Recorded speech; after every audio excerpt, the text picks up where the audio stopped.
Hava ısınacağız. Tam nereden? En sıcaklığını görmüyorum. Bu taraftaki sıcaklıkları.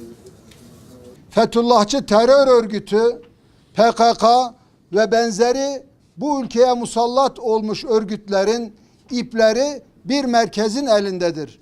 O merkez ise hakkın ve halkın düşmanıdır. 15 Temmuz darbe teşebbüsü ise Türkiye'yi ve bölgeyi dizayn etme çabasının sadece başlangıcıdır. Devam eden bu şer planda Fethullahçı terör örgütü, PKK ve buna benzer örgütler yönetildikleri üst aklın kendilerine biçtiği rolü oynamaktadırlar.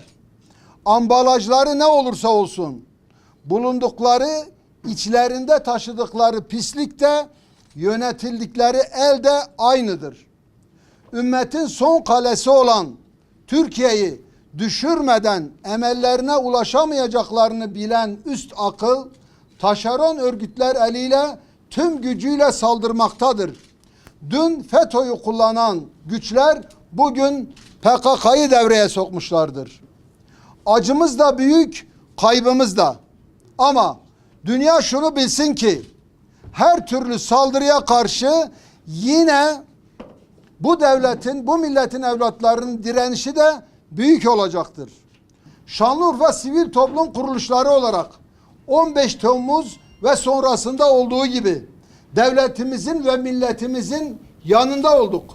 Bundan sonra da bizden beklenen her türlü inisiyatifi hiçbir tereddüt etmeden alacağımızı bildirir.